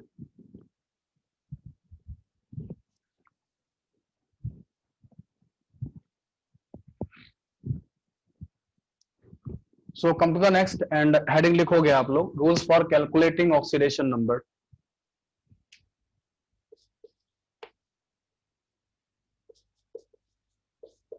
Rules for calculating oxidation number. Rules for calculating oxidation number, है ना। किसके बेसिस पर? On the basis of electronegativity, है ना। इलेक्ट्रोनेगेटिविटी के बेसिस पे हम लोग रूल बना रहे हैं। तो पहला हमारा एलिमेंट कौन सा है? वो है हमारा एफ एटम। ये हमारे पीरियोडिक टेबल का सबसे ज्यादा इलेक्ट्रोनेगेटिव एलिमेंट है। ठीक है। O2 F2 भी करा देंगे ना यार, इसमें +1 आ जाएगा, लिख लो, मालूम तो है। एफ एटम के आउटर मोस्ट में कितने इलेक्ट्रॉन होते हैं? एफ एटम के आउटर मोस्ट में कितने इलेक्ट्रॉन होते हैं? 7। तो मैक्सिमम टू मैक्सिमम जो और ये हमेशा बॉन्डिंग में इलेक्ट्रॉन लेगा, तो मैक्सिमम कितने इलेक्ट्रॉन उठा सकता है बॉन्डिंग में? एक ही उठा सकता है। इसीलिए इसका जो ऑक्सीडेशन नंबर लिखा गया वो कितना लिखा जाता है? -1 लिखा जाता है। और ये ऑलवेज -1 होता है, हमेशा -1 होगा। बस एक F2 जो होगा वहां पे 0 होता है, बाकी जगह पे सब जगह -1 आएगा, है ना। ये क्वेश्चन आ भी चुका है आईआईटी के अंदर कि in which of the following element shows only 2 oxidation state. तो उसका आंसर था एफ एटम। एफ एटम का -1 और 0 भी होता है। एक सोडियम भी आंसर था, सोडियम सॉलिड का 0 होता है और सोडियम प्लस का +1 होता है। तो ऐसे 2 एलिमेंट थे उसमें काउंटिंग में, और आपको सिंगल डिजिट में 2 जो था, 2 के ऊपर बबल भरना था। ये क्वेश्चन भी आ चुका है आईआईटी के अंदर, ठीक है। तो F2 में 0 आ जाएगा, बाकी में नहीं आएगा, है ना। ठीक है ना। हमारा जो पीरियोडिक टेबल, सॉरी, इसमें हमारा पीरियोडिक टेबल में जो दूसरा मोस्ट इलेक्ट्रोनेगेटिव एलिमेंट है वो हमारा कौन सा है? वो है हमारा O एटम। तो O एटम का तो इन जनरल कितना होगा? क्योंकि 6 इलेक्ट्रॉन होते हैं तो 2 इलेक्ट्रॉन उठा सकता है। तो इन जनरल जो ऑक्सीडेशन नंबर रहती है हर एक कंपाउंड में, वो -2 रहती है। इन जनरल तो -2 ही रखना है। H2SO4 है या कोई भी जो है ना, -2 रहता है, -2 रहेगा, है ना। अब इसके डिफरेंट कंपाउंड्स बनते हैं, उनको देख लेते हैं। जैसे इसका ए कंपाउंड में लिखता हूँ ऑक्साइड्स। तो ऑक्साइड आयन आप जानते हैं O पे 2 नेगेटिव चार्ज ऑक्साइड आयन होता है। तो ऑक्साइड में ऑक्सीडेशन नंबर कितनी आएगी बोलो? वो -2 आएगी। जैसे आपका CO2 हो गया, SO2 हो गया, NO2 हो गया, इन सब में जो ऑक्सीडेशन नंबर है वो -2 है। ऐसे ही क्या होता है आपका दूसरा जो है वो कौन सा होता है? वो होता है परऑक्साइड। परऑक्साइड में क्या होता है? O2 2 नेगेटिव आता है। This is the O2 2 negative, this is the peroxide ion, है ना। ये परऑक्साइड आयन होता है, मालूम है, मैंने पहले ही बताया हुआ है अभी आपको। ये कैसा होगा? ये 2 O एटम पे एक एक नेगेटिव चार्ज आता है, हर एक एटम पे एक नेगेटिव चार्ज आता है। और ऑक्सीडेशन नंबर जो होती है वो पर एटम डिफाइन होती है, लिख लेना अपनी कॉपी में। ऑक्सीडेशन नंबर जो है ना वो पर एटम डिफाइंड होती है, इसलिए ऑक्सीडेशन नंबर कितनी आ जाएगी यहाँ पे? वो -1 आ जाएगी। नेक्स्ट आता है आपका सुपर ऑक्साइड, है ना।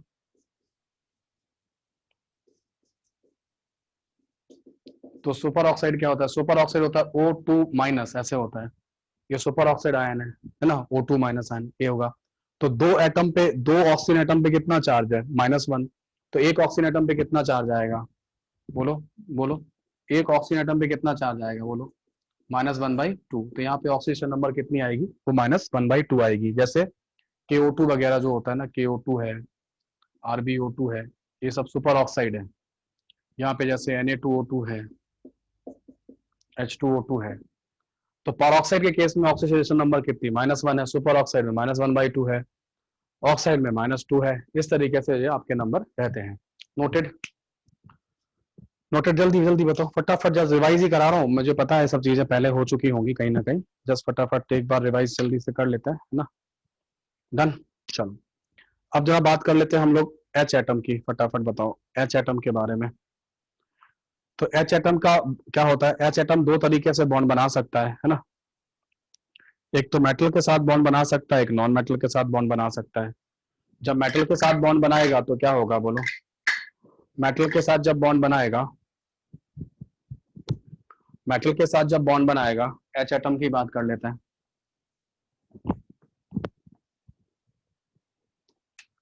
तो H एटम को देख लो, H एटम दो तरीके से आ सकता है। H एटम आपके सामने, या तो मेटल के साथ बॉन्ड बनाएगा, मेटल के साथ और नॉन मेटल के साथ। यहाँ पे जैसे NaH है, KH है, LiAlH4 है। यहाँ पे जो ऑक्सीडेशन नंबर आएगी कितनी आएगी बोलो, वो -1 आएगी। नॉन मेटल के साथ जैसे CH4 है, PS3 है, NH3 है, यहाँ पे ऑक्सीडेशन नंबर कितनी आती है बोलो, वो +1 आती है। पता होगा आपको, यहाँ -1 है, यहाँ +1 है, यहाँ -1 है, यहाँ +1 है, यहाँ -1 है, यहाँ +3 है, यहाँ पे +1 है। ये मालूम होगा आपको, है ना, ये भी मालूम है। ठीक है, चलिए अब हम लोग बात करते हैं मेटल्स की।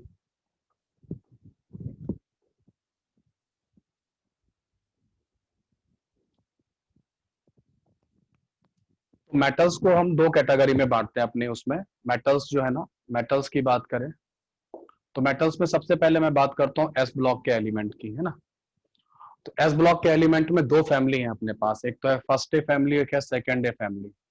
फर्स्ट ए फैमिली में है lithium, sodium, potassium, rubidium, caesium. यहाँ पे है बेरिलियम, मैग्नीशियम, कैल्शियम, स्ट्रोंसियम और बेरियम। ये +1 है, ये +1 है, ये +1 है, ये +1 होता है, ये +1 होता है, ये +2 होता है, ये +2 होता है, ये +2 होता है, ये +2 होता है, ये +2 होता है। तो आपने इनको हमेशा +1 बनाते देखा है, आपने हमेशा इनको +2 बनाते देखा है, इसीलिए इनकी ऑक्सीडेशन नंबर में आपको कोई समस्या नहीं है, हमेशा +1 देंगे, ये ऑलवेज +1 देंगे। Except free state, free state है तो 0 देंगे, है ना। ये क्या करेंगे, ये ऑलवेज क्या देंगे, ये ऑलवेज +2 देंगे, है ना। इनका हमेशा +2 होगा, इस तरीके से आपको पता होगा। डी ब्लॉक के एलिमेंट जो मेटल्स हैं, उनकी वेरिएबल ऑक्सीडेशन नंबर होती है, वो ऑक्सीडेशन नंबर बदलते हैं, है ना। तो उनकी वेरिएबल ऑक्सीडेशन नंबर आती है, वो नेगेटिव में भी जा सकते हैं, 0 में भी जा सकते हैं, है ना। इस तरीके से कोई भी ऑक्सीडेशन नंबर ले सकते हैं, लेकिन ये नेगेटिव 0 वगैरह में नहीं जा सकते हैं, है ना। इनका हमेशा यही रहेगा, ठीक है, इस तरीके से। नाउ आगे बढ़ते हैं इसमें, और लास्ट है हमारा कौन सा, हेलोजन। नेक्स्ट है हमारा हेलोजन एटम, है ना। तो हेलोजन एटम में एफ एटम के बारे में तो हम लोग कंप्लीट कर चुके हैं, ये तो हम लोग कर चुके हैं। Cl, Br और I एटम की बात कर लेते हैं। तो इनके आउटर मोस्ट में भी 7 इलेक्ट्रॉन होते हैं, इसलिए जो इन जनरल जो हम लोग बात करते हैं, इन जनरल जो ऑक्सीडेशन नंबर आती है, कितनी आती है इनकी, वो -1 ही आती है। इन जनरल तो आप -1 ही यूज करते हैं, पूरे केमिस्ट्री में -1 यूज करते हैं। लेकिन इसके बाद भी जो है ना, क्या होगा कि अगर हम इनको इनसे ज्यादा इलेक्ट्रोनेगेटिव एलिमेंट से जोड़ दें, जैसे मान लो ICl है, तो ICl में अगर आप बात करें तो इनमें से ज्यादा इलेक्ट्रोनेगेटिव कौन है, ज्यादा इलेक्ट्रोनेगेटिव कौन है ICl में, Cl है। तो उसको आप पहले असाइन करोगे, because we are dealing with the basis of electronegativity. तो Cl को आप पहले असाइन करोगे कौन सा, -1 इन जनरल, है ना। क्योंकि बॉन्डिंग का प्रिंसिपल ये कह रहा है कि Cl पे नेगेटिव चार्ज आएगा और इस पे पॉजिटिव चार्ज आएगा। तो नेगेटिव ऑक्सीडेशन नंबर लेने का अधिकार किसके पास है, Cl के पास है, और पॉजिटिव इसके पास आएगा। तो ICl के केस में इसको -1 देना है, इसको +1 देना है, ठीक है। उसके बाद क्या होगा, जैसे IBr है, तो IBr में भी इसको -1 आएगा, इसको +1 आएगा। वैसे जैसे HClO4 है, तो यहाँ पे H एटम का +1 आएगा क्योंकि नॉन मेटल से जुड़ा हुआ है। क्लोरीन का X आएगा। ऑक्सीजन का इन जनरल आएगा, ना तो ऑक्साइड है, ना पर ऑक्साइड है, ना सुपर ऑक्साइड है, कुछ भी नहीं है ना, है ना। तो क्या होगा, इन जनरल आएगा। इन जनरल में क्या, इंटू 4 करके 0 कर दीजिएगा, तो X इक्वल टू कितना आ जाएगा बोलो, +7 आ जाएगा। ऐसे करके ऑक्सीडेशन नंबर निकाल सकते हैं आप। Done, okay. तो ये कंप्लीट हो गया है ना, मेरे ख्याल से सारा कुछ कंप्लीट है।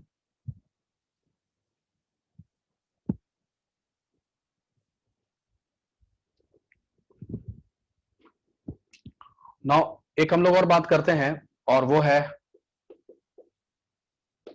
एलिमेंटल फ्री स्टेट और allotropic form.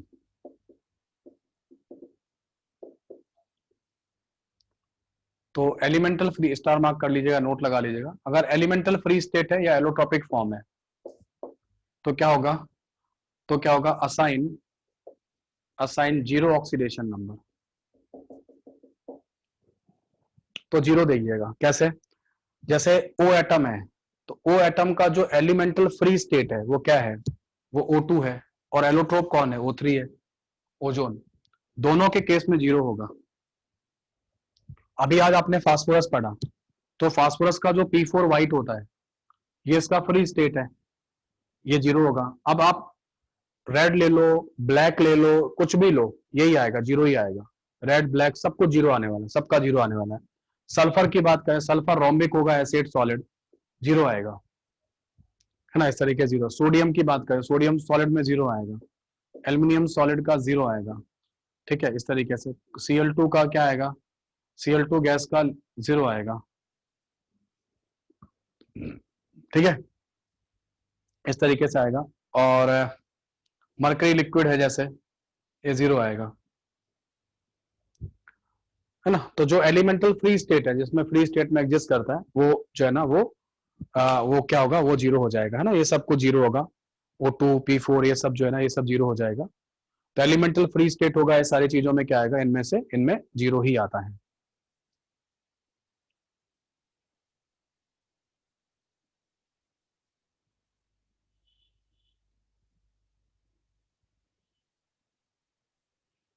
O3 minus ion में, तो O3 कुछ O3 माइनस आयन क्या होगा, 3 O एटम पे एक नेगेटिव चार्ज है, तो एक O एटम पे कितना नेगेटिव चार्ज आएगा, -1/3 हो गया आंसर। डी ब्लॉक के ऑक्सीजन नंबर की वेरिएबल क्यों होती है, क्योंकि उसमें जो डी ऑर्बिटल्स के इलेक्ट्रॉन है वो डिफरेंट तरीके से पार्टिसिपेट करते हैं। केवल वैलेंस शेल के जो आउटर मोस्ट के इलेक्ट्रॉन है वही केवल पार्टिसिपेट नहीं कर रहे हैं, अंदर वाले डी के इलेक्ट्रॉन भी पार्टिसिपेट करते हैं, इसलिए इलेक्ट्रॉन क्या वो वेरिएबल हो जाती है। I2 होगा तो भी जीरो हो जाएगा, I2 का भी जीरो हो जाएगा। फ्लोरीन पे क्रॉस इसलिए लगाया हुआ है क्योंकि ये पॉजिटिव ऑक्सीजन नंबर नहीं देगा, इसको मैं डिस्कस कर चुका हूं। हेलोजन एटम में F को मैं डिस्कस कर चुका था, ये पॉजिटिव नहीं देगा। लिखने नहीं दे रहा हूं तो लिखा हुआ तो पहले से है तुम्हारे पास, मैं तो समझा, बस रिवाइज करा रहा हूं। अखिल, लिखा हुआ तो पहले से होगा, पहले पढ़ चुके हो, मैं तो रिवाइज करा रहा हूं भाई, है ना, मैं तो रिवाइज करा रहा हूं केवल, और कुछ नहीं है, लिखा तो पहले से ही होगा, ठीक है। चलो अब आप कुछ क्वेश्चन कीजिए, मैं क्वेश्चन देता हूं, आप करो, आप इसमें, है ना। अच्छा, एक चीज और समझा देता हूं, मैं अपना काम कर देता हूं, पता होगा आपको लेकिन फिर भी मैं अपना काम कर देता हूं। दो सिचुएशन आती है, जैसे एक आयन आपके पास आता है SO4 2 नेगेटिव, और एक आपके पास H2SO4, तो ये आपके पास आयन है और ये आपके पास न्यूट्रल मॉलिक्यूल है। दोनों में मैं अंडरलाइन कर रहा हूं सल्फर एटम को, हमें सल्फर एटम का ऑक्सीडेशन नंबर निकालना है ना, ठीक है, ठीक है। तो यहां पे जो सल्फर है वो X कर दीजिएगा, और O एटम इन जनरल लेना, 4 O एटम है तो माइनस ये आ जाएगा, और नेगेटिव चार्ज कितना है इसके ऊपर में, -2। तो ऑक्सीडेशन नंबर का जो समेशन होगा, सुन लेना, आयंस के केस में ऑक्सीडेशन नंबर का जो समेशन होगा वो उनके चार्ज के बराबर ही आता है। और न्यूट्रल मॉलिक्यूल के केस में क्या होगा, ये H एटम का 2 आएगा, इसका X आएगा, इसका -2 × 4 आएगा, ये इक्वल टू 0 आएगा। ऑक्सीडेशन नंबर का जो समेशन होगा, वो आयन के केस में आयन के बराबर आएगा, और न्यूट्रल मॉलिक्यूल के केस में 0 के बराबर आएगा। आई रिपीट, आयन के केस में आयन पे जो भी चार्ज होगा उसके बराबर आएगा, और जो न्यूट्रल मॉलिक्यूल होगा उसके 0 के बराबर आएगा। इन दोनों के केस में क्या करो, इन दोनों के केस में X की वैल्यू कितनी आएगी, +6 आएगी। कैसे भी सॉल्व करो, ठीक है। जैसे मान लो किसी ने आपको दे दिया अमोनियम आयन, अब बोला नाइट्रोजन का ऑक्सीडेशन नंबर बताओ, कितना आएगा बताओ, अमोनियम आयन में +3 आएगा क्या, +3 आएगा,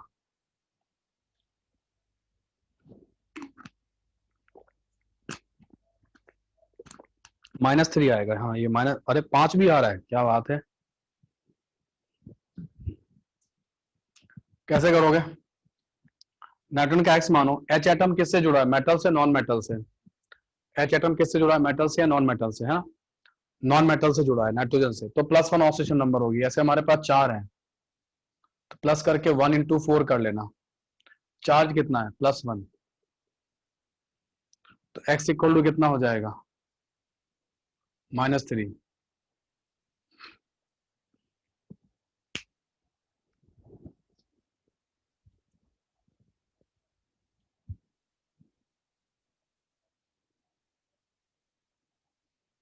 मोर स्टेबल ऑक्सीजन नंबर का मतलब ये हुआ कि वो उस ऑक्सीडेशन स्टेट में रहना चाहता है ना, वो उस ऑक्सीजन स्टेट में कंपाउंड बनाकर रहना चाहेगा, वो उसका मोर स्टेबल हो जाएगा।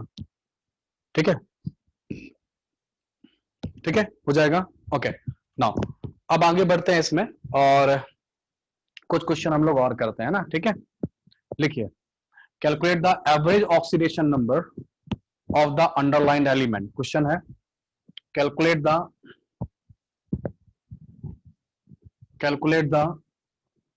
Average oxidation number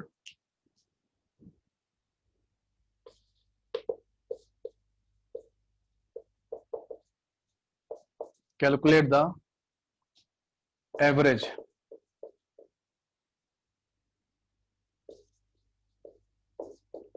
oxidation number of underlined element।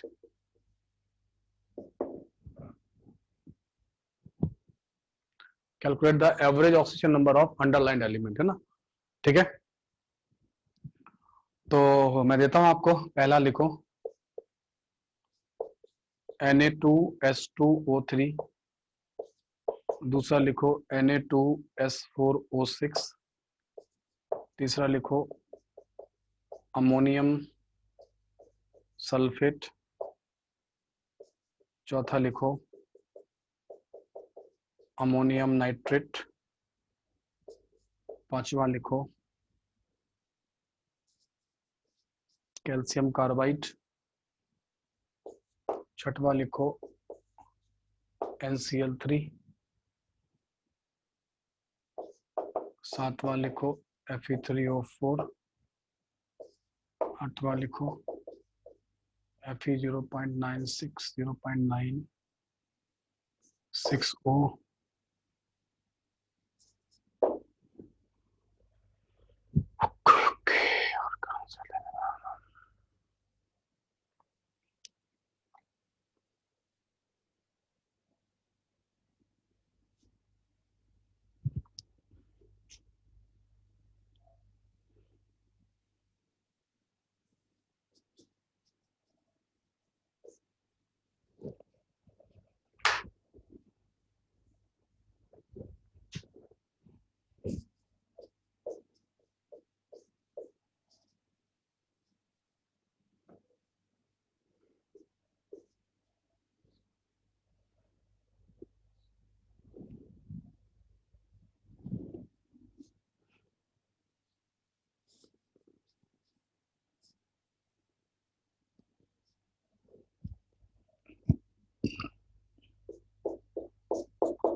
अभी है, इतने करो।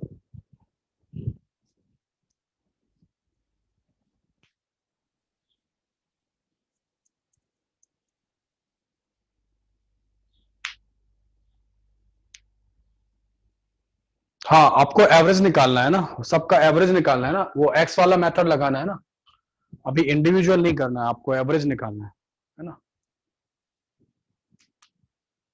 जैसे ये है आपका K2Cr2O7, इसमें आपको एवरेज निकालना है ना।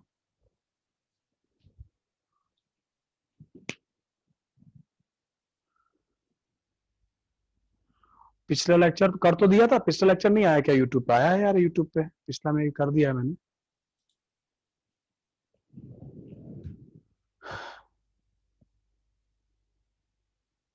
हाँ आ चुका है, देखा है लोगों ने भाई, आ चुका है।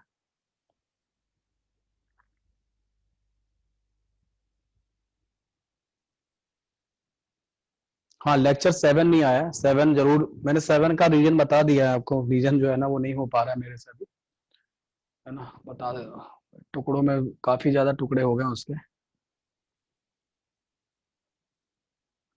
तुमको इनर्ट पेयर इफेक्ट नहीं आता है, हाँ कितना तो अच्छे से समझा दिया है ना। चलो देखो, तो इसको कैसे किया, इसका कैसे किया, इसको किया 2 माना, इसको 2x हो जाएगा, एक का x मानना, एक सल्फर का x मानना, दो सल्फर का 2x हो जाएगा। और ओ एटम इन जनरल आएगा, तो इन जनरल जब आएगा तो क्या करोगे, -2 × 3 कर लेना, ठीक है, इक्वल टू 0 कर देना। तो जो x की वैल्यू आएगी वो +2 आएगी, ये +2 हो जाएगा, ठीक है। वैसे ही यहां पर होगा 2 + 4x - 12 इक्वल टू 0, तो यहाँ पे x की वैल्यू 2.5 आती है, ये 2.5 हो जाएगा। आ रहा है नहीं आ रहा है ना, इसका आ गया सबका 2.5 आ गया ये वाला। अब बारी है जैसे इसकी अमोनियम सल्फेट, तो अमोनियम सल्फेट में दो का निकालना है, नाइट्रोजन का निकालना है अमोनियम आयन में, और सल्फर का निकालना है सल्फेट आयन में, ठीक है। तो आपको इसको ब्रेक करना चाहिए, वाटर में डिजोल्व करके ब्रेक करना चाहिए, है ना, अलग अलग कर दो। तो जब इसको अलग अलग करोगे, है ना, थर्ड का सोल्यूशन मैं यहाँ बना रहा हूँ, थर्ड का सोल्यूशन मैं यहाँ बना रहा हूँ। तो थर्ड वाला जो होगा, बेसिकली थर्ड वाले में आपको क्या करना है, थर्ड वाले में आपको जो आपको अमोनियम सल्फेट है उसको आप इस तरीके से लिखिए,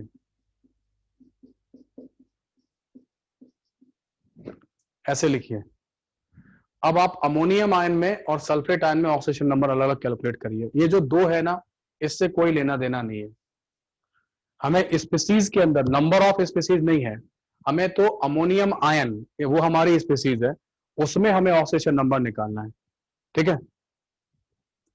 तो जो अमोनियम आयन होगा और जो SO4 2 नेगेटिव होगा, इसमें निकाल दो, तो निकालोगे तो कितना आएगा, अभी तो निकाला था -3 आएगा और +6 आएगा।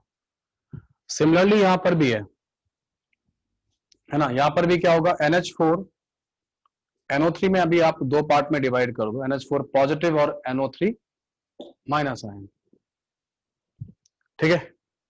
तो ये और ये दोनों पे निकालना है, तो यहाँ पे कितना आ जाएगा बोलो, -3, यहाँ पे कितना आएगा बोलो, +5। डन, कर ही देते हैं, खत्म ही हो रहा है, ये हो गया, ओके, ये भी हो गया। नाउ CaC2 की बात करें, तो CaC2 में आपको मेटल दिख रहा है, नॉन मेटल दिख रहा है, तो ये एक आयनिक कंपाउंड है, आयनिक कंपाउंड है तो बेटर है आप इसको ऐसे कर लो, कैल्शियम 2 पॉजिटिव आयन और C2 2 नेगेटिव आयन, ऐसे कर लो। ये जो है ना ये ट्रिपली बॉन्डेड है, ऐसे करके तो -1 आ जाएगी ऑक्सीडेशन नंबर। या फिर आपको पता है कैल्शियम पे चार्ज कितना था, 2, कार्बन पे कितना था, x, दो कार्बन है तो 2x equal to 0, x equal to -1। या स्ट्रक्चर बना के कर लो या ऐसे कर लो, जैसा चाहे वैसे कर लो, है ना, ठीक है। अब बारी है NCl3 की, NCl3 में नाइट्रोजन और क्लोरीन के ऑक्सीडेशन नंबर को लगभग इक्वल माना जाता है, लेकिन नाइट्रोजन क्लोरीन बॉन्ड में Cl को -1 दिया जाता है, लिख लेना, नाइट्रोजन क्लोरीन बॉन्ड में Cl एटम को -1 दिया जाएगा हमेशा। तो यहाँ पे ये x हो जाएगा और ये -3 हो जाएगा 0, सो x इक्वल टू कितना, +3 आता है इसका, ये हो जाएगा। Fe3 और 4 में भी यही हो जाएगा, क्या, 3x - 8 equal to 0, so x equal to क्या हो जाएगा, 8/3। सिमिलरली यहाँ पर भी भले वो 0.96 O लिखा हो मैंने, उससे कोई फर्क नहीं पड़ता, आपको ऐसे ही करना है, इसका आपको यहाँ पे Fe का ही निकालना था, तो आप x इंटू 0.96 लिखना, -2 लिखना equal to 0, so x equal to हो जाएगा 2/0.96। इससे मत घबराना कि यहाँ पे 0.96 लिखा हुआ है, वो सब कुछ भी नहीं, जैसा कह रहा हूं वैसे ही करते जाना। कैल्शियम फॉस्फेट का भी ब्रेक करके कर लो, वैसे ही कैल्शियम का 2 पॉजिटिव चार्ज होता है, कैल्शियम फॉस्फेट का भी आप इसी तरीके से कर सकते हो। और वो क्या है, 3 कैल्शियम 2 पॉजिटिव आयन और 2 फॉस्फेट आयन, ऐसे करके लिख लो। तो यहाँ पे फास्फोरस का निकाल देना। कैसे निकाल दोगे? x माइनस 8 इक्वल टू -3 आ जाएगा। तो x इक्वल टू कितना आएगा बोलो? +5। इसकी ऑपरेशन में +5 आ जाएगी। ये सल्फर है, सल्फर एक है, तो एक एटलीस्ट वन सल्फर एटम पे कितना चार्ज होता है बोलो? वो +1 -2 होता है। ये सल्फाइड है, तो इस पे वास्तव में ये जो कॉपर है वो +1 वाला है और ये -2 वाला है। ये क्यूप्रस सल्फाइड है ना, ये क्यूप्रस है, ध्यान देना, क्यूप्रस सल्फाइड होता है ना। और ये क्या है? ये है आपका आयरन पायराइट। आयरन पायराइट यहाँ पे Fe+2 स्टेट में है, ये -2 स्टेट में है। यहाँ पे Fe+2 स्टेट में है और S2 पे 2 नेगेटिव है, मतलब दोनों सल्फर एटम पे एक एक चार्ज है, ऐसा है। ठीक है, ये इस तरीके से आप कैलकुलेट कर सकते हैं। ठीक है, चलो भाई, ये तो कंप्लीट हो गया। अगली क्लास जो है ना वो इंपॉर्टेंट रहेगी, उसमें मैं, जैसे यहाँ पे आप देखोगे कि यहाँ पे आपको 2 दिख रहा है, यहाँ पे एक सल्फर एटम का x माना था, दो का 2x माना था, तो दोनों सल्फर एटम का आपको +2 आ रहा है। अभी मैं आपको अलग अलग कैलकुलेट करके दिखाऊंगा नेक्स्ट लेक्चर में, तो दोनों में से किसी भी सल्फर का +2 नहीं आएगा। ऐसे यहाँ पे 4 सल्फर के ऊपर में कितना आ रहा है? 2.5 आ रहा है। जब Na2S4O6 में, Na2S4O6 में क्या होगा? Na2S4O6 में जब आप चारों सल्फर एटम का अलग अलग कैलकुलेट करोगे तो किसी भी सल्फर एटम का 2.5 नहीं आएगा, जब मैं अलग अलग कैलकुलेट करके दिखाऊंगा। तो वो चीजें इंपॉर्टेंट रहेगी। लास्ट 12 में इसमें 6 आ जाएगा ना, मालूम तो है, +6 आएगा। नेक्स्ट नोट कर लो। ठीक है, ठीक है।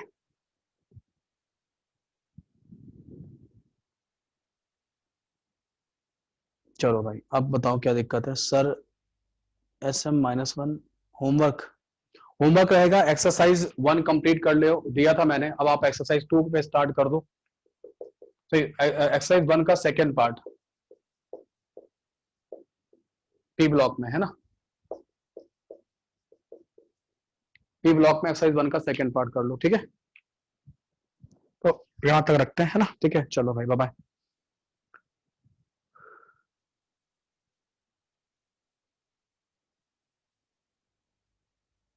लेक्चर 7 है ना।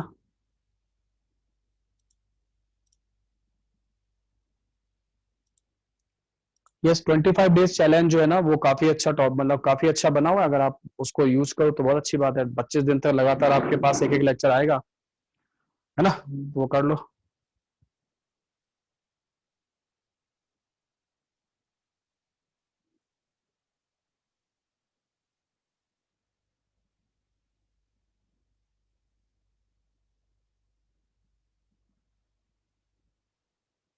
यहाँ पे मैं बताऊंगा, नेक्स्ट क्लास में बता दूंगा सारी चीजें, आसान है ना, नेक्स्ट क्लास में बता दूंगा।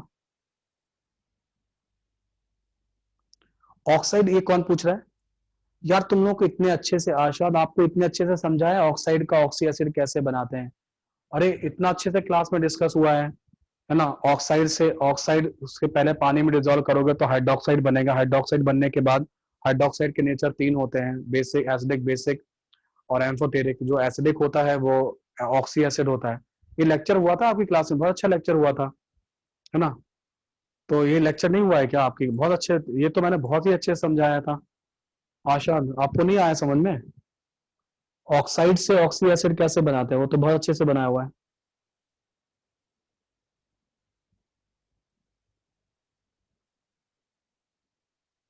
हाँ, जो लोग जा सकते हैं, बाकी लोग जाएं, है ना, जाके जिनको डाउट वगैरह कुछ हो तो पूछ सकते हैं, बाकी लोग जाइए, काफी टाइम भी हो गया आपका, है ना। ठीक है, ब्लॉक में जो BU है वही केवल क्या होती है? एम्फोटेरिक ऑक्साइड होती है। तो उसको पानी में डिजोल्व करोगे तो क्या हो जाएगा? वो एम्फोटेरिक हाइड्रोक्साइड बना लेगा। तो बेरिलियम हाइड्रोक्साइड भी क्या होता है? एम्फोटेरिक हाइड्रोक्साइड होता है। कोई अगर रीजन पूछता है तो आप क्या कह रहे ना, ठीक है, कोई रीजन पूछता है तो बोलना कि एल्युमिनियम के साथ डायगोनल रिलेशनशिप है, इसलिए वो एल्युमिनियम का ऑक्साइड भी एम्फोटेरिक है, तो बेरिलियम का ऑक्साइड भी एम्फोटेरिक होगा। सो दिस देवा ना, देवेंस क्या नाम था इसका, देवांश, क्लियर हो गया ना? ठीक है।